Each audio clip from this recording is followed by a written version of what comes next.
Mass TV news కి స్వాగతం. పుట్టపర్తి నియోజకవర్గం పుట్టపర్తిలో జరిగిన మినీ మహానాడులో పాల్గొన్న హిందూపురం పార్లమెంటు సభ్యులు బీకే పాదసారథి అనంతరం నాయకులను కార్యకర్తలను ఉద్దేశించి మాట్లాడారు. తెలుగుదేశం పార్టీ ఆవిర్భావమే బడుగు బలహీన వర్గాల కోసం 30 సంవత్సరాలు అధికారంలో ఉన్న కాంగ్రెస్ పార్టీని 9 నెలల్లో పార్టీ పెట్టి 35,000 కిలోమీటర్లు బస్సు యాత్ర చేసి అధికారంలోకి తీసుకువచ్చిన ఘనత నందమూరి తారక రామారావు గారిది. అంతేకాదు ₹2 కిలో బియ్యం, ఆడబిడ్డలకు ఆస్తిలో సమాన హక్కు, చీర, దోవతి వంటి ఎన్నో పథకాలను ప్రవేశపెట్టింది నందమూరి తారక రామారావు. అదే బాటలో ఈ రోజు నారా చంద్రబాబు గారి నాయకత్వంలో రాష్ట్రాన్ని అభివృద్ధి పదంలో నడిపిస్తున్నారు. రాష్ట్రం ఆర్థికంగా ఇబ్బంది పడుతున్న ప్రజలకు ఇచ్చిన సూపర్ 6 పథకాలు అమలు చేస్తున్న ఘనత నారా చంద్రబాబు నాయుడుకి దక్కుతోంది. అంతేకాకుండా మన యువ నాయకుడు నారా లోకేష్ యువగలం పాదయాత్ర ద్వారా గత ప్రభుత్వ రాక్షస పాలనపై ప్రజలకు మరియు పార్టీ నాయకులకు కార్యకర్తలకు ఆత్మస్థైర్యాన్ని నింపారు. మరి అంతేకాకుండా ఈ రోజు కార్యకర్తలు కాపాడుకోవాల్సిన బాధ్యత ప్రతి నాయకుడిపై ఉంది. ఎన్నికలు అయిపోయాయి అంతే కదా అని కార్యకర్తలను విస్మరిస్తే మళ్ళీ 5 సంవత్సరాలకు ఎన్నికలు వస్తాయి.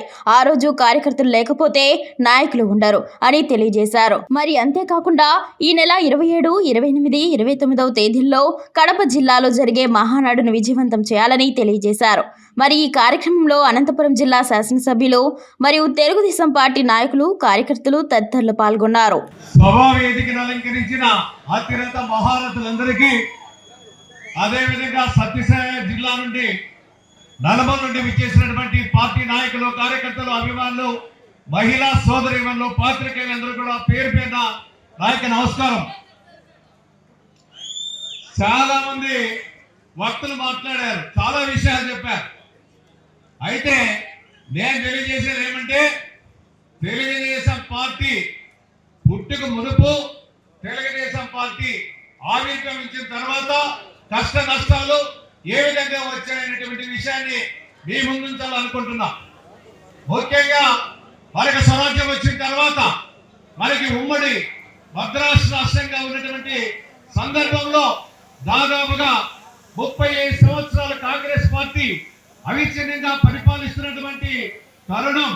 అదేవిధంగా ఆ రోజుల్లో చూసినట్లయితే సంవత్సరానికి ఒక ముఖ్యమంత్రి మారుస్తూ ఈ రాష్ట్రాన్ని భ్రష్టుపట్టిస్తున్నటువంటి తరుణంలో, రాజ్యాంగ స్ఫూర్తికి వ్యతిరేకంగా వ్యవహరిస్తున్నటువంటి తరుణంలో, అదేవిధంగా సినిమాల్లో కోట్లు సంపాదించినటువంటి నందమూరి తారక రామారావు గారికి ఈ రాష్ట్ర ప్రజలంతా నాకు అవకాశం ఇచ్చారు, నన్ను ఆదరించారు, ప్రజలకు సేవ చేయాలనేటువంటి ఒక దృక్పథంతో, ఒక ఆశయంతో ఆ రోజులో రాజకీయాలకు రావాలని తలంచి ఆ రోజు మార్చి 29, అదేవిధంగా 82వ సంవత్సరాన ఆ రోజు ఎమ్మెల్యే క్వార్టర్స్ లో తెలుగుదేశం పార్టీకి పేరు నామకరణం చేసి రాజకీయాలకు వస్తామని ప్రకటించడం జరిగింది. అదేవిధంగా మనందరికీ తెలుసు, ఆ పసుపు పచ్చ, దాని మీద ముఖ్యంగా పచ్చని నాగలి గుర్తు, ఎర్రని చక్రం, ఆ విధంగా గుర్తుని, అదేవిధంగా సైకిల్ గుర్తుని ఎంపిక చేసి రాజకీయాల్లోకి రావడం జరిగింది. దాదాపుగా 35,000 కిలోమీటర్ల సుదీర్ఘమైనటువంటి ప్రచారాల రథం మీద ప్రచారం చేయడం జరిగింది.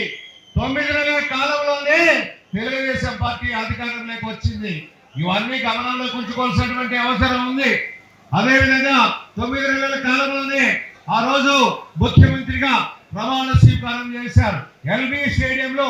అదేదో ఆ రోజుల్లో గవర్నర్ బంగ్లాలో చేస్తా ఉంటే, నేను ఇది ప్రజలు ఇచ్చిన తీర్పు, ప్రజల మధ్యనే ప్రమాణ స్వీకారం చేస్తామని నందమూరి తారక రామారావు గారు ఎల్బీ స్టేడియంలో ప్రమాణ స్వీకారం చేశారని ఈ సందర్భంగా మీ అందరికీ తెలియజేస్తున్నా. అదేవిధంగా నందమూరి తారక రామారావు గారు వస్తేనే సంక్షేమ అభివృద్ధి కార్యక్రమాలను ప్రవేశపెట్టడం జరిగింది. మనందరికీ తెలుసు, ₹2 కిలో బియ్యం, చీర, దోవతులు, అదేవిధంగా పక్కా గృహ నిర్మాణం పథకం నందమూరి తారక రామారావు గారి నుండి వచ్చాయని సందర్భంగా తెలియజేస్తున్నా. ఆ రోజుల్లో మనం చూసాం, కాంగ్రెస్ పార్టీ ఎలక్షన్ వస్తే ఎదురు ముగ్గులు ఇచ్చేవాళ్ళు, అదేవిధంగా పడకలు ఇచ్చేవాళ్ళు. దానికి విరుద్ధంగా నేను పక్కా గృహ నిర్మాణ పథకం ఇస్తామని పక్కా ఇల్లు నిర్మించినటువంటి వ్యక్తి నందమూరి తారక రామారావు గారిని ఈ సందర్భంగా మీకు తెలియజేస్తున్నా. అదేవిధంగా వితంతువులకి వికలాంగులు కూడా 30 రూపాయలతో పెన్షన్ కూడా ఇచ్చింది నందమూరి తారక రామారావు గారిని ఈ సందర్భంగా తెలియజేస్తా ఉన్నా. ఇవన్నీ తెలుసుకోవాల్సినటువంటి అవసరం ఉంది, ఈ రోజు జరుగుతా ఉన్నాయి. అదేవిధంగా మహిళా సోదరులందరూ కూడా ఆస్తులు సమాన హక్కు కూడా ఇవ్వడం జరిగింది. అదేవిధంగా ఆ రోజుల్లో రిజర్వేషన్లు స్థానిక సంస్థల ఎన్నికల్లో బీసీలకి 20% రిజర్వేషన్లు ఇచ్చినటువంటి వ్యక్తి నందమూరి తారక రామారావు గారు. మహిళలకు కూడా ఆ రోజు 9% రిజర్వేషన్లు కూడా ఇచ్చింది కూడా నందమూరి తారక రామారావు గారే. ఇవన్నీ చాలా చూసాం. అదే విధంగా మీ అందరికీ తెలుసు, అవి ఈరోజు అదే నందమూరి తారక రామారావు గారి అడుగుజాడల్లోనే మన చంద్రబాబు నాయుడు గారు కూడా నడవడం, అదేవిధంగా అభివృద్ధి సంక్షేమ పథకాలను కూడా నడపడం కూడా జరుగుతూ ఉంది. అదేవిధంగా మనం చూసాం ఆ రోజుల్లో సమయంగా 84 వరకు కూడా ముఖ్యమంత్రిగా మంచి పేరు ప్రఖ్యాతిని సంపాదించి ముందుకెళ్తున్నటువంటి సందర్భం నందమూరి తారక రామారావు గారు. అదేవిధంగా ఆ సమయంలో ముఖ్యంగా ఆ రోజు బసవ తారకం గారికి ఆమెకి క్యాన్సర్ వ్యాధి వస్తే ఆ రోజు అమెరికాకి తీసుకెళ్లడం జరిగింది. ఆ సందర్భంలో ఇక్కడ ఈ రాష్ట్రంలో కుట్రలు చేశారు. ఆ జనార్దన్ రెడ్డి, వైఎస్ రాజశేఖర్ రెడ్డి, మదన్ మోహన్ ఇలాంటి పెద్దలంతా కాంగ్రెస్ పార్టీ వాళ్ళు కుట్రల బంది ఆ రోజుల్లో నందమూరి తారక రామారావు గారి ముఖ్యంగా బర్తరఫ్ చేయడం జరిగింది. కలపదంత రామ్లాల్ గవర్నర్ గా ఉన్నటువంటి సందర్భం.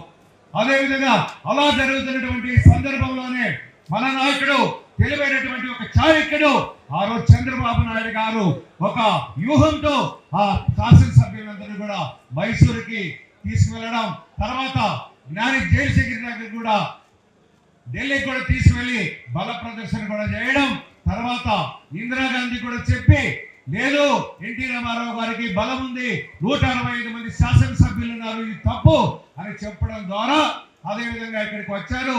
వచ్చిన తర్వాత బల నిరూపణ చేసుకుంటామని నందమూరి తారక రామారావు గారు చెప్తే దాన్ని కూడా 2-3 సార్లు పోస్ట్ పోన్ చేశారు. ఏదేమైనా కొత్తగా వచ్చినటువంటి శంకర్ దయాళ్ శర్మ గవర్నర్ దగ్గరికి వెళితే లేదు బల ప్రదర్శన అసెంబ్లీలో తేలాల్సిందని చెప్పినప్పుడు సలావుద్దీన్ ఓవైసీ స్పీకర్ గా వ్యవహరించారు.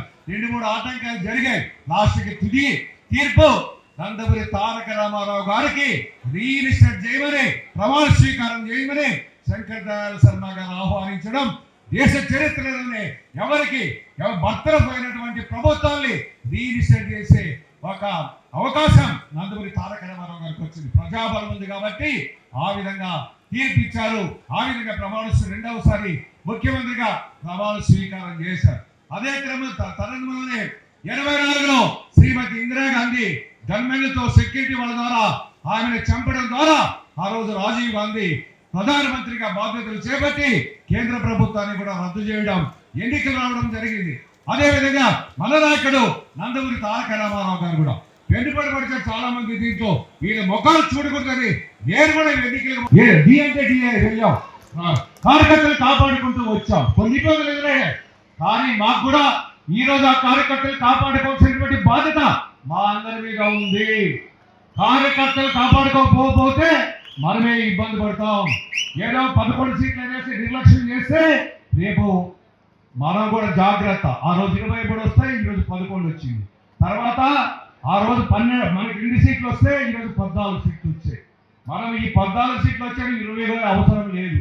మన కార్యకర్తలు అండగా 40 సంవత్సరాలు ఈ పార్టీకి కంకణం కట్టుకున్నటువంటి కుటుంబాలు ఉన్నాయి. వాళ్ళని మర్చిపోకూడదని సందర్భంగా తెలియజేస్తా ఉన్నా.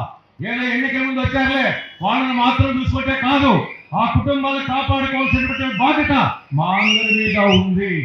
ఏ పొరపాటు పడినా ఇబ్బంది పడతామని ఈ సందర్భంగా తెలియజేస్తున్నా. వీళ్ళేదో మా అధిరాబు చెప్తున్నాడు, సమయం అయితే ఉంది, నువ్వు తగ్గించు. కరెక్టే, తగ్గిద్దాం. కాబట్టి నేను ఒకటే ఇప్పటికీ మా నాయకుడు చంద్రబాబు నాయుడు గారు ఈరోజు బ్రహ్మాండంగా ఈరోజు కేంద్రంలో ఎన్డీఏ ప్రభుత్వం వచ్చింది. ఎన్డీఏ మనకు అదృష్టమైంది. ఇక్కడ మనం గెలిచాం, అక్కడ బీజేపీ వచ్చింది. అదేవిధంగా జనసేన 3 పార్టీల కలయికతో ఈ రోజు ఈ ప్రభుత్వాన్ని నడుపుతూ ఉన్నాం. అదేవిధంగా మోదీ యొక్క సహాయ సహకారాలు మనకు ఉన్నాయి. కాబట్టి ఈ రోజు ఇబ్బంది పడుతున్నా ఆర్థికంగా అక్కడ నుండి కూడా కొంత వెసులుబాటు ఉంది కాబట్టి మనం ముందుకు వెళ్తా ఉన్నాం. ఇవన్నీ కూడా దృష్టిలో పెట్టుకున్నాం. అదేవిధంగా మనకి ఈ రోజు ముఖ్యంగా మన యువ నాయకుడు యువనేత లోకేష్ బాబు గారు కూడా ఈ రోజు రాష్ట్రం అంతా తిరుగుతూ అన్ని విధాలా ఈ రాష్ట్రాన్ని కాపాడుకోవాలి, ఈ రాష్ట్రం బాగు చేయాలనేటువంటి ఒక సంకల్పంతో ముందుకు వెళ్తున్నటువంటి విషయం మనందరికీ తెలుసు. కాబట్టి మన కార్యకర్తలు మనం కాపాడుకోవాలి, తెలుగుదేశం పార్టీని కాపాడుకోవాలి, తెలుగుదేశం పార్టీ నాయకులు కార్యకర్తలు అప్రమత్తంగా ఉండాలి. ఏమైనా పొరపాటు జరిగితే మమ్మల్ని కూడా నిలదీయమని మిమ్మల్ని అడుగుతా ఉన్నా.